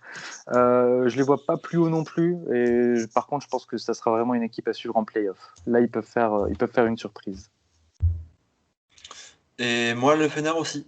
Je les Oh. voyais cinquième en début de saison, mais du fait là, du retard à l'allumage, je pense qu'ils auront du mal à être plus haut que ça, surtout vu la cadence des 5 premières équipes. Et puis, c'est juste pour le clin d'œil, s'ils terminent sixième, ils rencontreront au premier tour des playoffs l'autre équipe d'Istanbul, et l'air de rien, il y a quand même une histoire qui coïncide entre ces deux équipes depuis 3 saisons, où ils n'arrêtent pas de se rencontrer en phase finale, en finale de coupe, ils se battent pour le titre. Donc voilà, ne serait-ce que pour l'histoire et pouvoir avoir un 3-6 entre les deux équipes d'Istanbul, voilà, je prends. Ok. Amateur de storytelling donc. Tout à fait. Ben moi je vais du coup ne pas suivre la série, ne pas suivre le standard que vous avez mis en place. J'aurai en 6 Valence. Voilà. Parce que comme je vous ai dit, le collectif, je le vois au-dessus et je les vois grappiller une sixième place bien méritée. Voilà. Après, peut-être que je confonds mes souhaits et ce qui va se passer, mais bon, à la fin de l'année, on fera les comptes. Mais c'est toi qui as Valence le plus bas, donc. Mm. Ouais, c'est ça. Non, Ah non, je les ai mis Mathieu, en il y a 8. Mathieu. C'est vrai, Mathieu les a mis Mathieu. 8. Oui. Du coup, à ma cinquième place, ben moi j'ai l'autre équipe d'Istanbul, j'ai l'Anadolu. Euh, Il n'y a pas forcément de raison à les voir si bas. Je trouve que le top 5, c'est plutôt pas mal. Euh, Juste, ben, j'ai quand même l'impression qu'ils avancent un peu dans le flou. On ne sait pas trop si Larkin va être tout le temps là, parce que du coup, j'ai l'impression aussi que l'histoire du Covid, c'est aussi très mental chez lui. On est encore en train de chercher le Misic de l'année dernière. Pour l'instant, on a un cousin éloigné. Et puis malgré les bonnes performances de Simone ou de nos Français, j'ai l'impression que l'Anadolu va peut-être avoir un petit blocage en termes de profondeur. Mais rien de très inquiétant. Mais voilà, j'ai l'impression que ils pourront pas aller bien plus haut. Et après, sur une série de playoffs et qui sait, sur un Final Four, on sait que là, Larkin est un réel démon. Mais voilà, du coup, je les classe cinquième. Le facteur Covid pour Larkin, c'est super intéressant. Mais bon, s'il a fait les sélections avec la Turquie, c'est que ça doit être derrière lui. Enfin, j'espère en tout cas, parce que Bah, j'espère. Et puis même pour nous, quoi. ouais. Histoire de se régaler avec lui, quoi. Ah, quel Mm. joueur. Ouais. Mathieu, tu as qui toi en 5? En cinquième position, j'ai mis le Real Madrid. J'ai Ok. pas réussi à les placer plus haut. Je pense qu'ils vont souffrir du départ de Campazzo. J'ai pas été vraiment convaincu par les choix de Pablo Lasso parce que je les ai pas forcément tous compris. J'arrive pas trop à définir, par exemple, qui y a sur ce poste d'ailier. Alors je sais qu'il veut vraiment responsabiliser à Baldé, c'est bien, mais quid de Gabriel Deck? Qu'est-ce que tu fais d'un Fernandez, d'un Jeffrey Taylor? Enfin, j'ai trop d'interrogations et je pense que voilà, l'absence de Campazzo, elle va quand même peser. Alors ils vont faire leur saison, mais ça sera pas fantastique non plus. C'est intéressant comme point de vue. Ouais, moi j'ai Valence en 5, parce que je les vois pas baisser de niveau de performance. Donc je les vois rester dans cet ordre-là. En revanche, je vois certaines équipes qui sont placées un petit peu plus bas dans le classement actuellement, hausser leur niveau de performance, et donc l'Anadolu et le Real, et passer devant. Néanmoins, ça va être un sacré poil à gratter. Faut pas oublier que c'est que leur deuxième saison en Euroleague là, et c'est déjà des tauliers. L'équipe est magnifiquement bien construite, on l'a dit et redit, et on le dira encore. Mais voilà, même s'ils jouent magnifiquement bien, et que les profils sont quand même très intéressants, voilà, j'ai l'impression que les 4 autres sont plus forts, selon moi. Ok. Pour ma part, en 5e position, j'ai Milan. J'ai Milan et c'est vrai que Olivier parlait du facteur blessure, je l'ai totalement éludé. Et c'est vrai que ça peut leur faire mal, donc tout bien réfléchi. C'est vrai que je les verrai peut-être plus bas. Après, j'ai peut-être confondu ce que je souhaite avec la réalité. Je suis peut-être pas assez lucide, mais c'est vrai que si tout clique bien, ils peuvent prétendre à cette place-là. Voilà. En numéro 4, Romain. Et ben du coup, moi j'ai le Real qui entre dans le top 4. Euh, Parce que pour l'instant, c'est le minimum syndical, qui vont devoir s'adapter au départ de Campazzo, comme on a pu le dire. Mais parce que trop expérimenté en Euroleague, voilà, beaucoup trop. Alors l'équipe est en transition. Alors ça paraît un peu fou de dire ça du Real Madrid, mais l'équipe est en transition parce qu'il y a plein de nouveaux joueurs, notamment à Baldé, à Lawson. Il faut les faire entrer dans le système. Qu'il faut s'adapter encore et toujours pour Pablo Lasso, avec aussi des joueurs vieillissants, Fernandez notamment, Lioul, etc. Mais beaucoup trop expérimenté pour rater les playoffs. Et puis voilà, quand ils vont avoir trouvé leur place, que Causeur pourra être là aussi, ce qui va aussi pas mal amener de stabilité, notamment en sortie de banc. Moi, j'aime beaucoup Trey Tompkins, qui est peut-être l'un des mecs les plus, comment on va dire, réguliers. Je sais pas si c'est le bon terme, mais en ce début de saison, au Real, il leur fait beaucoup de bien. Donc voilà, je les classe 4e pour ces raisons-là. Ok. Moi, en 4e, j'ai placé le Bayern. C'est un peu ma grosse cote. Ouais. Ok. C'est mon pari dans mon classement. Je le fais pas forcément comme un choix du cœur d'ailleurs, parce que je suis pas particulièrement amoureux d'eux. Mais je trouve que c'est bien géré, et à chaque fois que je les regarde jouer, j'ai l'impression que ça a l'air d'être une équipe extrêmement chiante à jouer. Oh oui. C'est juste ça en fait. J'ai l'impression qu'ils arrivent à emmerder tout le monde. Et cette impression-là, je l'ai peut-être moins retrouvée avec Valencia parfois, où ça avait l'air plus équilibré, plus disputé. Donc des deux, moi j'ai privilégié le Bayern, là où vous avez peut-être privilégié Valence. Voilà. C'est C'est courageux comme intéressant. prise de position, ouais. Ouais, c'est intéressant parce que je les vois par contre, s'ils vont en playoff, vraiment obliger certaines équipes à griller des cartouches et à arriver bien émoussés pour d'autres matchs. Ah, moi, s'ils vont en playoff, j'ai peur qu'ils prennent une énorme cartouche, en fait. Ah ouais? Ouais, D'accord. mais parce que les rotations vont se réduire, que le Bayern joue avec 11 joueurs, de niveau quasi identique, mais à part Lucic, sans joueur capable de marquer 35 points dans un match. Lui en est capable, hein, mais c'est le seul, vraiment, quand les défenses vont se resserrer, et que face à une rotation à 7 joueurs, par exemple, du CSK, enfin, ça risque d'être... parce que le CSK, ils auront la dimension physique en plus, hein, par rapport au Bayern. Donc, bon, c'est une équipe qui m'impressionne, vraiment. Moi, je précise, hein, je me ridiculise devant tout le monde, je les voyais derniers d'Euroleague cette année, hein. Je me trompe, tant pis pour moi, je passe pour un naze là, mais vraiment, ouais, j'arrive pas à, à les voir sur la durée. J'espère qu'ils me feront mentir parce que j'adore les surprises, mais j'arrive pas à les voir sur la durée, quoi. Ok. C'est, ouais, sacré Bayern. Ils nous auront bien fait parler en tout cas. Mais moi, mon quatrième, c'est Madrid.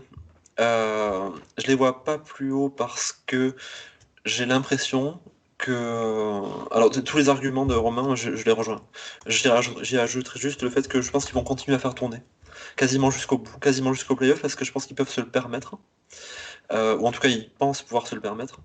Et que ils ont 3-5 majeurs. Euh, En gros, ils auraient même leurs 2 premiers choix blessés, le troisième peut quand même faire la maille. Euh, Clairement. c'est terrible, hein, mais il fait la maille collectivement aussi. C'est-à-dire que je pense qu'un Carlos Alocen, même s'il va être jeune, un peu vert et en difficulté en défense, bah, finalement, euh, ça fera pas défaut dans l'équipe. Parce qu'il y aura d'autres solutions. Et l'autre aspect, on en discutait, je crois qu'ils accordent trop d'importance au championnat d'Espagne aussi. Ils sont trop bien partis pour le négliger. Là, ils sont invaincus, ils veulent continuer comme ça. Donc voilà, entre la perte de Campazzo, l'importance de la Liga, euh, et le fait qu'ils vont, je pense, continuer à être sur des rotations, je les vois pas terminer plus haut que 4. Ce qui veut pas dire qu'ils iront pas au Final Four, hein, ou qu'ils iront même pas en finale, mais voilà, je pense qu'ils se sentiront pas le besoin de forcer plus que ça. D'accord. Moi, je vois les fesses en 4. Les Mm. fesses Istanbul. Je pense qu'il y a pas besoin d'expliquer trop pourquoi, mais je les voyais pas plus bas parce que je compte aussi sur retrouver un Misic de ses plus belles années, les deux dernières en l'occurrence. Donc voilà, je les voyais bien quatrième.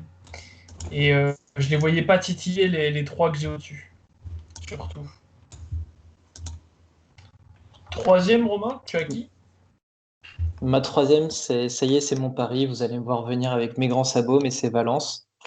Euh, voilà, enfin, que dire? C'est le meilleur collectif du début de saison. Ils sont premiers à l'Eval. Ils ont encore, alors bon, la saison est encore très longue, donc ce que je vais dire, il faut le prendre avec des pincettes, mais ils n'ont pas encore perdu 2 fois de suite, ce qui est souvent la marque d'une bonne équipe. Ils sont sur 3 victoires de suite. Ils n'ont pas forcément une défense élite. C'est la septième pire défense avec 79,7 points encaissés. Mais ils ont une bonne attaque. Ils sont deuxième au point, premier à la passe. Le temps de jeu est réparti. Le plus gros temps de jeu, c'est Kalinic avec 26 minutes. Il y a 5 joueurs à plus de 10 d'évaluation. Et puis les rôles sont très bien répartis. Donc voilà, c'est un petit peu mon pari sur la saison. Mais Valence, à minima top 8, c'est déjà une bonne saison. Top 5, c'est génial. Et pour moi, je les classe troisième. On a un pari aussi de ton côté, c'est bien, ça fera parler. Ouais. Sur le troisième, je suis resté plus classique et j'ai mis l'Anadolu. J'ai mis l'Anadolu, je les sens quand même très forts. On oublierait presque que Shane Larkin, il n'était pas là en début de saison, qu'on s'est demandé comment ça allait jouer. Et ce que je trouve fort, c'est qu'on a vu aussi que c'est une équipe qui pouvait avoir finalement plein de gars capables de prendre les responsabilités. Un Bruno Simon, même un Tibor Place, un Adrien Moerman. On a vu aussi Rodrigue Bobois et on se dit qu'il peut encore y avoir d'autres joueurs, un Chris Singleton, pourquoi pas. Donc c'est très fort pour moi. Ouais, moi je te rejoins. À la troisième place, j'ai mis l'Anadolu pour alors ces raisons-là, mais aussi l'idée de la continuité. C'est-à-dire que on passe notre temps souvent à, à s'enthousiasmer sur le fait que le Real Madrid ou le Barça travaillent sur la continuité et que c'est pour ça que ça marche. L'Anadolu, l'équipe n'a pas changé depuis 3 ans. Et c'est une équipe qui était première en Euroleague il y a 2 ans et première en Euroleague l'an dernier, avec le meilleur joueur, ou un des deux meilleurs joueurs de l'Euroleague, avec Shane Larkin. Euh, il n'était pas trop là en début de saison, mais comme disait Romain tout à l'heure, moi j'ai l'impression qu'il est plus fort que l'an dernier, encore collectivement. Et je doute qu'il ait perdu individuellement. Donc, juste par rapport au niveau de Shane Larkin et au fait que Mitic soit pas encore revenu à son niveau, ou au moins à la moitié du niveau de l'an dernier, hein, ne serait-ce que ça, que Mohamed soit plus fort que l'an dernier, que Play soit plus fort que l'an dernier. Voilà, je pense qu'ils vont monter en puissance. Ils ont des rotations qui sont très courtes, hein, c'est une équipe qui est gérée comme une équipe de NBA. Donc, ils sont sûrs de leur force, hein, ils seront là. Ils seront là. Et ils vont embêter des gens. Ok, donc là on est d'accord que il nous manque le top 2 pour vous. Et on a tous le Et, même top 2. ouais, et que vous avez tous cité le Real. Oui. En 3 ou en 4. Corentin va tout faire péter maintenant. Non, moi Je l'ai même mis en 5. Hein.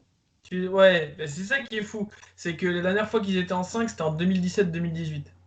Ah, tiens. Qui n'étaient pas dans le top 3. Hein. Enfin bref, je trouve ça fou si ça se passait. Mais Olivier avait raison sur la ACB. Je pense que voir Baskonia et Valence ces dernières années grappiller des titres avec un Barça qui n'était pas si fort que ça ça a dû les titiller. Et donc du coup, ils veulent montrer qui est encore le patron. Et ça c'est assez intéressant. Donc moi j'ai le Real en troisième. Et je pense qu'on a tous le même top 2, même si on n'a pas forcément dans le même ordre.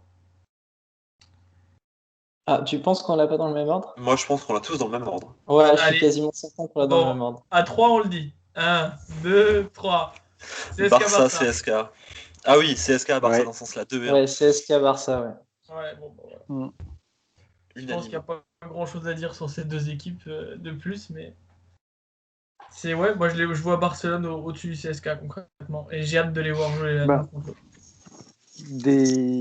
Quand même deux dynamiques, je trouve, dans le style très différent. Alors, c'est deux équipes qui sont mammouths, donc forcément elles sont hautes, surtout sur la saison régulière. Par contre, sur des playoffs, le Barça, pour moi, c'est ma préférée des deux parce que voilà, la qualité de jeu est vraiment trop belle. Mais le CSK, vu la qualité de leurs joueurs top niveau dans l'équipe, Ouais. ça peut vraiment, sur un match de Final Four, ça peut tout changer. Et une équipe comme le Barça pourrait se faire surprendre justement à trop vouloir bien jouer par une performance XXL de Shengelia, un buzzer beater d'un Mike James, enfin ce genre de choses. D'autant que y a quelque chose qui a changé, c'est le rôle de Clyburn. Je sais pas si vous vous rappelez, quand il est MVP du Final Four, on était tous surpris de la manière dont il avait pris ses responsabilités en tant que playmaker. C'est un rôle qu'il n'avait pas du tout eu de la saison. Il l'avait eu à Darussafaka, mais il n'avait pas eu de la saison ce rôle d'initiateur, à aller chercher des paniers compliqués, aller chercher des fautes, défendre dur, il savait faire, mais offensivement, c'était pas tant ça. Et cette année, on le voit beaucoup dans ce rôle d'initiateur. Il est toujours clutch. Il n'y a pas un seul match où il n'a pas mis des points dans les 2 dernières minutes du match. Sauf le dernier, mais James avait tous les ballons, donc c'était pas nécessaire. Et par contre, il avait envoyé en défense. Donc le Barça est plus fort, je crois, intrinsèquement, collectivement. Leur plus fort joueur est plus fort que le plus fort joueur du CSK. Je crois, moi, que Mirotic était un plus fort joueur que Mike James, même si les deux sont des joueurs élites. Mais effectivement, quand il va falloir garder la balle, jouer au vice, jouer à l'intensité, jouer au talent individuel, parce que c'est aussi ça parfois le basket. Je pense que le CSKA sera là, et je me posais la question, est-ce qu'on n'a pas la plus forte équipe du CSKA sur les talents individuels depuis les saisons 2011 et 2012? Bah, grâce à son centre de formation qui est Vitoria, si. C'est tellement vrai. Quand ils ont joué l'un contre l'autre, c'était fou, tous les transfuges d'une équipe pour l'autre. Et d'ailleurs, on retrouvera un joueur de 2011, Nikita Kourbanov était déjà là avec le CSKA de 2011. Mon chéri. Je l'adore. Ah, je l'adore aussi. Mais ce qui est drôle, c'est que tout à l'heure, on était en train de parler du Maccabi avec des joueurs capables de faire la différence sur un match. Le CSK, c'est l'exemple type, en fait. Mike James, Ouais, mais ils sont tous plus forts que ceux du Mais- Maccabi. Ouais, Et non, c'est mais surtout voilà, des joueurs qui ont prouvé en fait qu'ils savaient voilà, le c'est faire. ça, mais ils sont tous capables à un moment donné de prendre feu. Enfin, Mike James, Oui. il n'y a pas besoin de le présenter. Hilliard, il l'a fait notamment contre Vitoria. Hackett, il l'a fait cette saison aussi. Voigtman, sans dire qu'il va prendre un énorme coup de feu, mais il peut être très bon. Clyburn, est-ce que j'ai besoin d'en parler? Shengelia, pareil. Et Milutinov, capable de le faire. Mais Kurbanov est capable aussi de mettre un petit 15-20 points un soir où toutes les planètes sont alignées. Et Milutinov, qui peut défendre dessus quand il est dedans, quoi. Parce que Brandon Davis, qui est un excellent joueur, excellent défenseur, ça peut être très compliqué pour lui, hein, vu comment dire, le volume physique de Milutinov. Cette équipe, Et c'est puis- vraiment les Beatles, quoi. Oui, et c'est vraiment des profils, tous ces joueurs qui peuvent prendre le match à leur compte, des profils différents. C'est ça aussi qui est intéressant. Là où finalement, des Will Buckin, des Dorsey, des Bryant, c'est un peu tous les mêmes profils. Donc c'est un peu chacun son tour. et alors, si vous deviez vous mouiller là, vous verriez qui en finale là, et champion? Barça, Ok. Et Barça CSK en finale et je vois le Barça. ouais, pareil. ok. Pareil. Je veux voir le non, Barça. pardon. Moi, je dirais pareil, mais je veux un classico en finale. Ce serait énorme. Moi, je pense qu'il y aura un Barça Real en demi, en fait, au Final Four. Ce serait énorme. Moi, je veux le CSK champion. Moi, je vois le CSK champion aussi. Romain, si c'est un Espagnol qui est en finale, c'est Baskonia, ça peut pas être le Real. Ça va être Valence. Ouais, Non, non, non. Voilà, on a deux teams, Team Barça, Team CSK. Moi, Ouais, j'ai pas envie que le CSK gagne, mais je vois le Real upset le Barça en demi-finale, en fait. Et une finale Real CSK avec le CSK qui, Mike James qui mettra tous les points dans les 6 dernières minutes, quoi. J'ai rien contre le Barça pour les voir champions. Moi, s'ils sont champions, je serais très content en me disant après, c'est très bien. C'est ça. Mais ce que vous oubliez, c'est qu'au CSK, il y a quand même Shengelia. Donc déjà, il part avec 5 points d'avance. Et qu'il y a Clyburn, il part avec 5 points aussi. Donc voilà, CSK Mike pour James, vous. Mike James, non, t'as l'air Mais quant pas à entendu. Charounas, tu pars avec 10 points d'avance. C'est vrai, mais tu vois, Charas, je pense qu'on est tous d'accord, il gagnera l'Euroleague un jour. Ah oui, oui. Il y a aucun doute là-dessus, et certainement avec le Barça, et certainement dans les 3 prochaines années, pour se placer. Mais tu vois, Itoudis, il a joué tellement de fois. Pablo Lasso, il a joué tellement de fois. En tant que coach, euh, il y a une part d'expérience qui doit jouer, je pense, sur un Final Four. Et c'est ça qui va être intéressant de voir au Final Four avec Sarunas, c'est que il avait créé l'exploit avec le Zalgiris. Ouais. Maintenant, il a la tête d'une énorme cylindrée. Ça rajoute Et de la pression. voilà, c'est ça. Il va avoir de la pression parce que les deux autres, ils sont donc quand même dans un certain confort parce qu'ils connaissent ce terrain-là. Maintenant, Saras, il a créé la surprise, donc au pire, de toute façon, il était excusé de le perdre parce que voilà, il avait déjà créé un truc assez exceptionnel. Maintenant, il est obligé de gagner. Et c'est ça qui va être intéressant de le voir dans son coaching, de voir ses ajustements, de voir face à la pression que va pouvoir mettre un Lasso et un Itoutis en face. C'est là où ça va être très très intéressant. Exactement, il sera limite tenté de remettre les chaussures pour le jouer, lui. Est-ce qu'on passerait pas à ta chronique, Romain? Parce que c'est vrai que on s'épanche, mais ça fait déjà 1h30 d'émission. Pour un hebdo, c'est énorme. Même s'il y avait pas mal de choses à dire.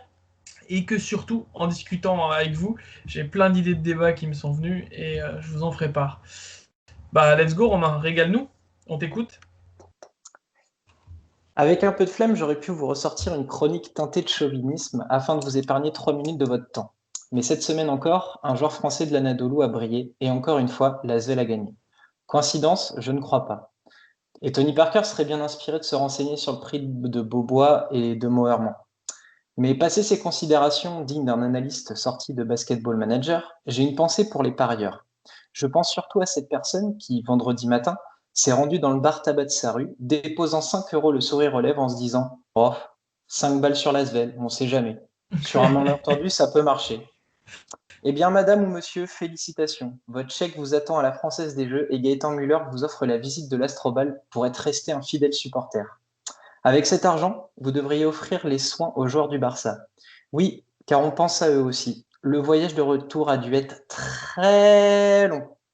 Imaginez-vous un instant, bloqué, sans possibilité de fuir, pendant 1h15, oui, parce que j'ai pris le temps de vérifier la durée du vol sur EasyJet, tout ça en face d'un Jasikevicius sauvage en colère. On se demande même s'il n'y a pas eu de débrief vidéo et entraînement dans l'avion, le voyage durant ainsi 2 fois plus de temps, de quoi bien faire comprendre le mot défense à Roland Smith, ainsi que l'opération mathématique suivante. Travail plus humilité égale succès.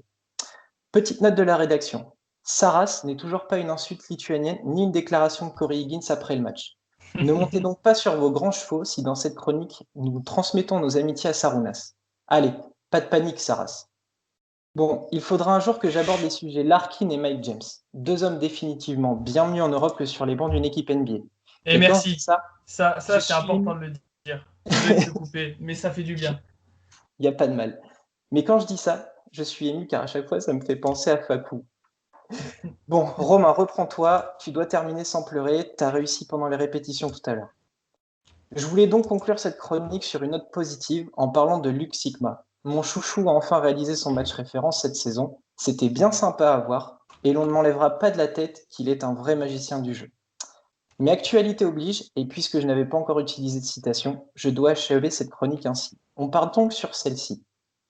Lorsque les gens réussissent, c'est grâce à un travail acharné. La chance n'a rien à voir avec le succès. C'est grâce à ce travail que l'on adore suivre l'Euroleague et son très haut niveau. C'est aussi pour cela que l'on essaye de vous proposer une émission qualitative toutes les semaines. Merci pour le conseil, Mano de Dios. Merci pour tout, Diego Maradona. Ouais, c'était beau. La chair de poule. Merci Romain. Merci beaucoup. Merci Romain. C'est vrai que Parfait. cette semaine, Diego Armando Maradona et Christophe Dominici nous ont quittés. Bon vent à eux. Merci les gars de nous avoir régalés. Et je savais que Romain allait nous parler de Maradona et je voudrais vous parler d'un mot qui est important pour moi. Et quand tout de suite tu as parlé de Maradona, ça m'a sonné. C'est le mot grinta. Grinta qu'on utilise souvent, qui a un emprunt à la langue italienne, plus belle langue parlée au monde, qui signifie mordant ou culot. C'est un peu l'équivalent de l'inat serbe avec le côté persévérance. Et Maradona, c'était tout ça. Et je pense que à chaque fois qu'on pense à l'Argentine, et même en basket, eh ben, il y a un peu de ça. Il y a un peu de ce côté-là. Et ça fait énormément de bien de. Ginobili. Et voilà, c'est ça. De savoir qu'on a vu des mecs comme ça, des Gino, des Campazzo. Et j'espère que Gabriel Deck ne rejoindra pas la NBA. Et dernière chose, j'aimerais terminer, je parlerai plus après, promis, là-dessus. C'est le retour de Bello. Marco Bellinelli est de retour sur le vieux continent, qui plus est à la Virtus Bologne. Et ça fait énormément de bien. Merci l'artiste de revenir. Et on attend toujours cette année, en finale de l'Eurocup, le Partizan face à la Virtus. Et puis on s'en fiche du gagnant. Le gagnant, ce sera le basket. Juste pour vous rejoindre sur la Grinta, je trouve qu'il y avait un joueur qui l'incarnait aussi vraiment bien, et c'est son anniversaire aujourd'hui, c'est Andrés Nocioni. Voilà, Ah oui. bon anniversaire. Quel joueur marquant lui aussi. Ah, il a marqué des chevilles et des côtes, surtout. Le ferrailleur, le boiseur. Ouais, il a joué un rôle énorme dans la reconquête des titres du Real au début des années 2010 à son retour de NBA, et c'est Mirotic qui en parlait bien en disant que un gars comme ça, même s'il a joué quelques matchs en NBA mais sans avoir vraiment sa chance, t'apprenait tout ce qui était de l'ordre des valeurs travail et de l'exemplarité collective. Ça sautait aux yeux d'ailleurs. Ah, ils le disent tous, même Doncic, hein, il l'a beaucoup Ouais. marqué. Merci les gars, c'était une super émission. C'était un kiff monumental, ça s'est vu d'ailleurs. On a un peu dérapé sur le temps, mais bon, nos auditeurs nous en voudront pas. D'autant plus que plus il y en a, mieux c'est, je pense. C'était un kiff de faire cette émission. On se retrouvera de toute façon la semaine prochaine pour reparler d'Euroleague. Et puis bien sûr, on parlera peut-être des fenêtres FIBA avec les surprises qu'il y a eu. Il y a tellement de choses à dire sur le basket européen à l'heure actuelle. On s'en régale et c'est tant mieux. Je vous dis à plus les copains. Merci d'avoir participé à l'émission. C'était un gros kiff de discuter tous ensemble. Merci à vous, continuez à nous suivre et partagez le basket européen. Merci, salut les gars.